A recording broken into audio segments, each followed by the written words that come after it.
Darkness crept over Delaware, early winter 1987. A nurse leaving work, weary, hoping only to get home.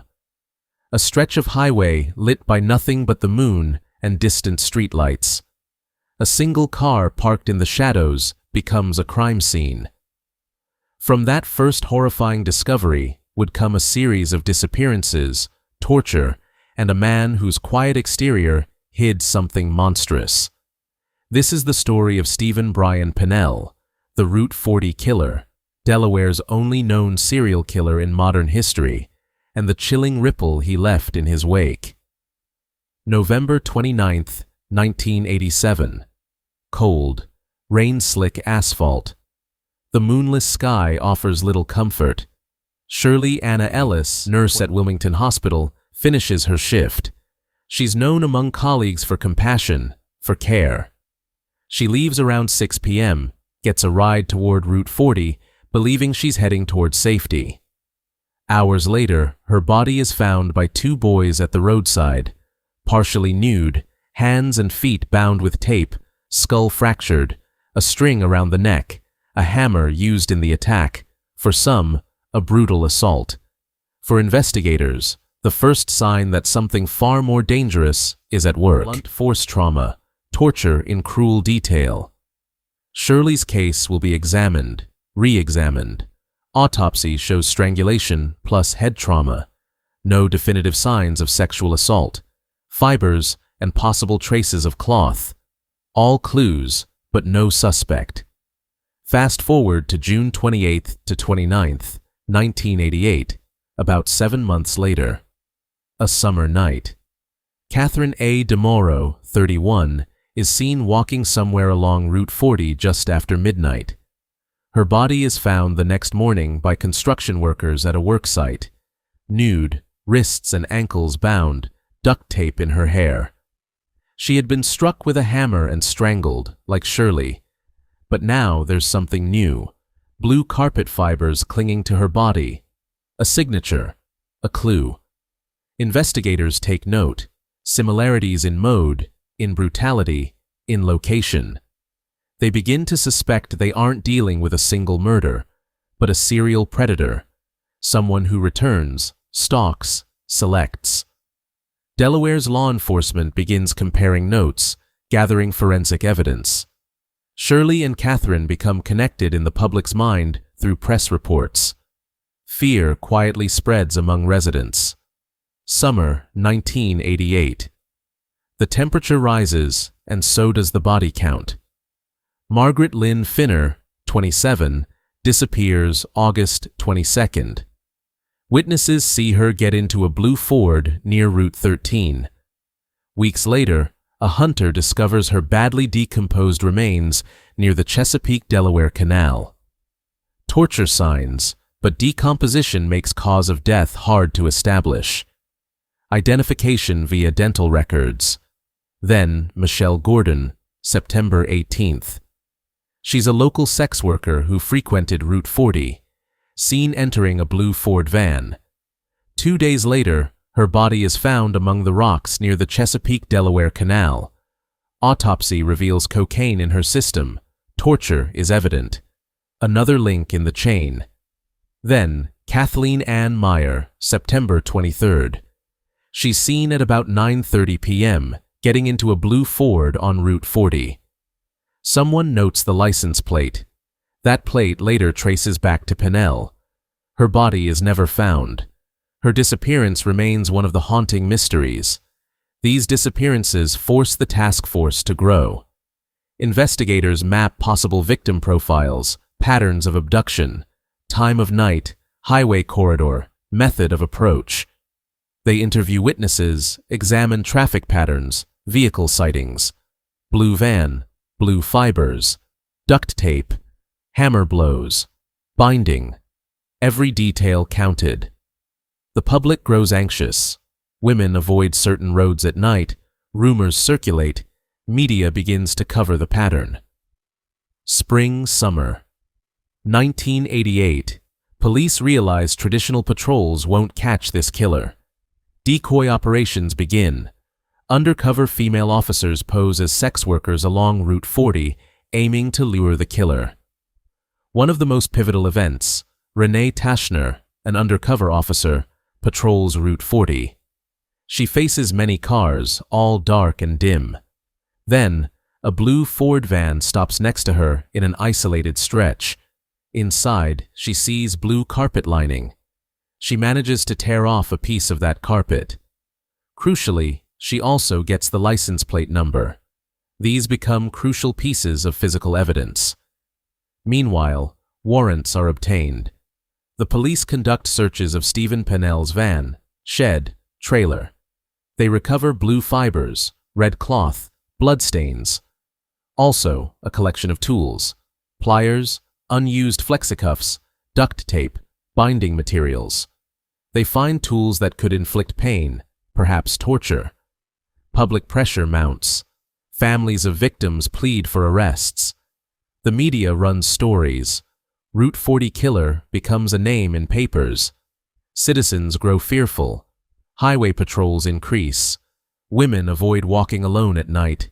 Churches hold vigils. Visuals, family photos, candlelight, news clippings pinned on boards. Late 1988. Evidence is strong enough.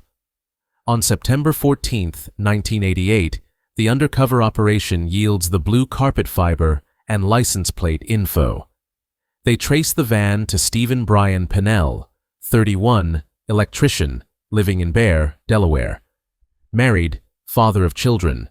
No prior major criminal record. Quiet, unassuming. Neighbors describe him as gentle, even teddy bear-like. But behind closed doors, he has weapons, tools, duct tape, layers of secrets.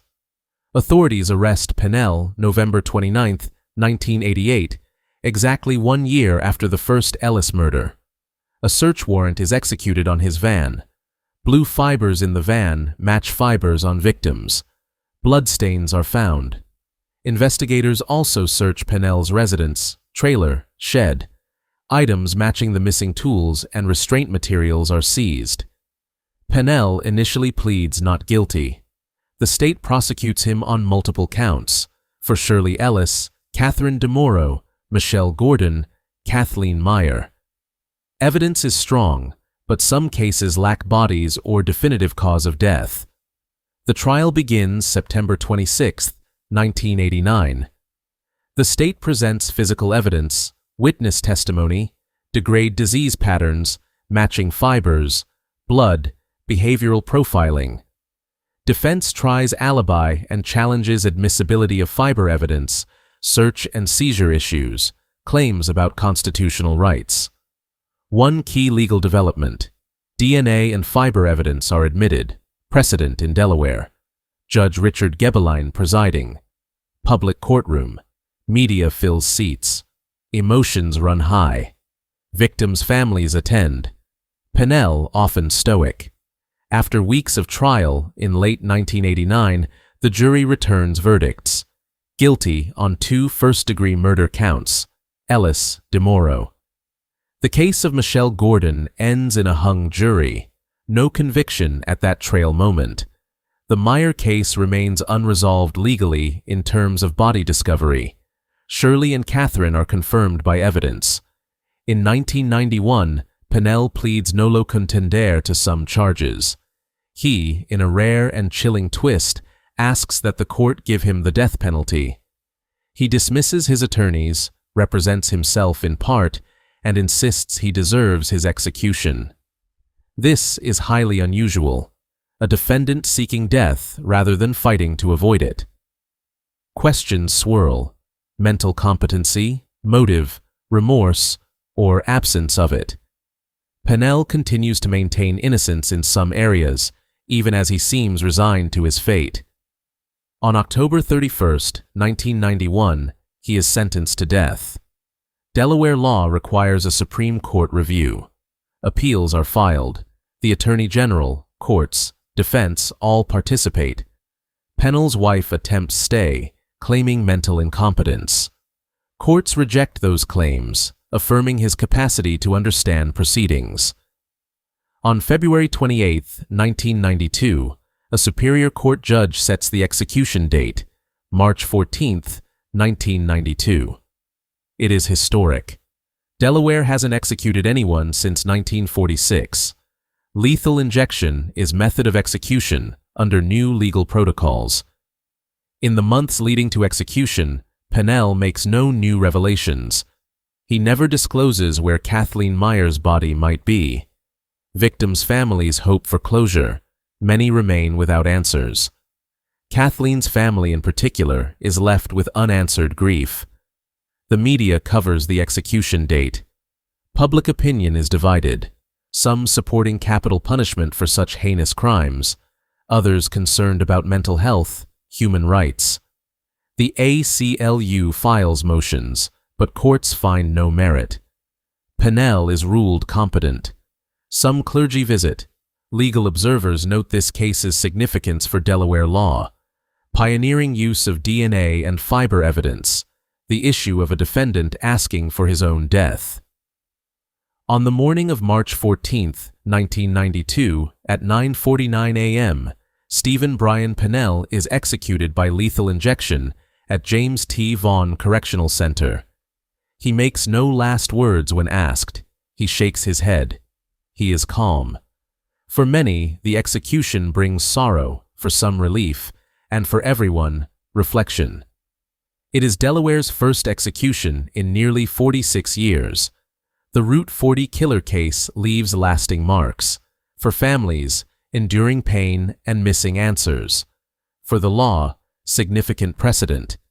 The trial under Judge Gebelain is noted as the first in Delaware where DNA/fiber evidence was used in such a concrete manner. Future cases reference its rulings about search warrants, fiber evidence, constitutional protections. The public continues to debate capital punishment. How far should a justice system go? Does executing a killer bring closure or more questions? In 2016, Delaware's death penalty statute is found unconstitutional. Years later, in 2024, the law is officially repealed. This adds retrospective weight to Pennell's case. Was he one of the last, legally, to be executed in Delaware's modern era? Yes. Memory lingers. Kathleen Meyer's body never found. The blue Ford, those fibers, the decoys, they live on in case files. Law enforcement credits this case with sharpening forensic methods, improving interagency coordination, refining victim profiling, and informing how missing persons cases tied to highways are treated. Also, the story of the victims, their lives, their struggles has become central in discussions of policing, outreach, vulnerable populations. 1 murder is terrible. 2 provoke fear. 5 leave a scar. Steven Brian Pennell hid in normalcy, an electrician, a husband, a neighbor, yet his hands were stained with violence few could imagine. He turned a highway into a hunted corridor, where women vanished without warning, where blue carpet fibers became the thread leading to truth. The Route 40 killer's story is not merely about horror, it's about failure and vigilance, about how small clues, fibers, witness sightings, undercover bravery matter. It's a warning. Evil sometimes walks among us, choosing invisibility until its weight can no longer be ignored. Delaware's justice system, its citizens, its law enforcement, all were forced to look into shadows. What of the missing, the unknown? Kathleen Meyer's whereabouts remain hidden. Families still want answers. And perhaps that is the enduring lesson. Justice may bring closure, but some wounds never heal. Yet when the light of truth shines, even in small parts, even decades later, we remember